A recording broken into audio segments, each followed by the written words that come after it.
ಏನಾಗಿದೆ ನಮಗೆ ಭಾಳ ಮಂದಿ ಗಮನಕ್ಕೆ ಬರುವಂಥದ್ದು. ಯಾಕಂದ್ರೆ ಹುಬ್ಬಳ್ಳಿ ಧಾರವಾಡ ಶಹರ ಎಕ್ಸಾಂಪಲ್ ಧಾರವಾಡ ಅಂದ್ರಂತೂ ವಿದ್ಯಾಕಾಶಿ ಅಂತಾರ, ಸಾಂಸ್ಕೃತಿಕ ನಗರ ಅಂತಾರ. ಬಟ್ ಪರಿಸ್ಥಿತಿ ಇವತ್ತು ಹಲವಾರು ಕಡೆ ಈ ಡ್ರಗ್ ಮಾಫಿಯಾ ಆಮೇಲೆ ಲಿಕರ್ಗಳು ನಮ್ಮ ಹಳ್ಳಿ ಗ್ರಾಮೀಣ ಪ್ರದೇಶದಲ್ಲಿ ದರ್ವೊಂದು ಹಳ್ಳಿ ಒಳಗೂ 4-5 ಪಾಯಿಂಟ್ನಾಗ 5-6 ಪಾಯಿಂಟ್ನಾಗ ಸೆರೆ ಮರುವಂಥದ್ದು ನಾವು ನೋಡತ್ತೀವಿ. ಅದಕ್ಕೆ ನಾನು ಇನ್ನಿಂದನೂ SP ಅವ್ರನ್ನ ಕೂಡ ಕರೆದೆ, ಪೊಲೀಸರು ಕೂಡ ಇದ್ರ ಬಗ್ಗೆ ಭಾಳ ಸ್ಟ್ರಿಕ್ಟ್ ಆಗ್ತೊಂಡಿವಿ.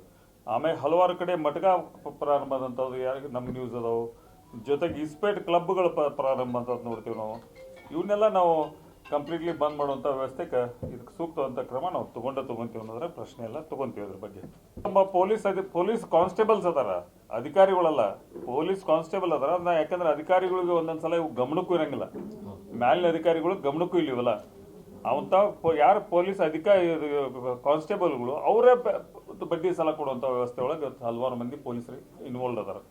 ಇಂಥವ್ರು ಯಾರ್ಯಾರು ಪೊಲೀಸ್ ಇನ್ವಾಲ್ವ್ ಅದಾರ ಅವ್ರ ಮೇಲೆ ಸೀರಿಯಸ್ ಆಗಿ ನಾವು ಕ್ರಮ ತಗೋತೀವಿ. ಇಲ್ಲ ನೋಡಿ, ನನಗೆ ಯಾವುದೋ ಒಂದು ಫೋನ್ ಕಾಲ್ ಬಂದ್ರು ಕೂಡ ನನಗೆ ನಮ್ಮ ಮುಂದೆ ಇರಬೇಕಂತ ಇಲ್ಲ. ಒಂದು ಫೋನ್ ಕಾಲ್ ಬಂದ್ರು ಕೂಡ ನಾನು ಇಮಿಡಿಯೇಟ್ ಅಟೆಂಡ್ ಮಾಡ್ತೀನಿ.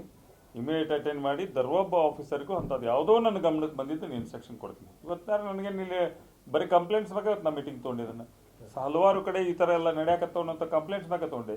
ಹಲವಾರು ಕಡೆ ಗಾಂಜಾ, ಹಲವಾರು ಕಡೆ ಡ್ರಗ್ ಮಾರುವಂಥ ವ್ಯವಸ್ಥೆ ಯಾಕೆ ಕಂಟ್ರೋಲ್ ಇರೋಂಗಿಲ್ಲ, ಅದು ನಾವು ಒಪ್ಕೊಂತೇನೆ. ಯಾಕಂದ್ರೆ ನಾವು ಊರಾಗಿಲ್ಲ ಅಂತಂದ್ರೆ ಸಹಜವಾಗಿ ಒಂದು ದೊಡ್ಡ ಕ್ಷೇತ್ರ ನಮ್ಗೆ.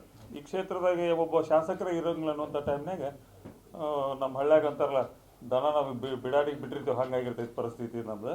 ಬಟ್ ಆದರೂ ನಮ್ಮ ಗಮನಕ್ಕೆ ಬಂದಂತ ನಾವು ಯಾವುದೂ ಬಿಡಂಗಿಲ್ಲ. ಅದಕ್ಕೆ ಇಮಿಡಿಯೇಟ್ ನಾವು ಆ್ಯಕ್ಷನ್ ತೊಗೊಂಡಿರ್ತೀವಿ. ಅಂಥವ್ನು ನಡೆಯಕ್ಕೆ ನಾವು ಬಿಡಂಗಿಲ್ಲ ಅನ್ನೋದು.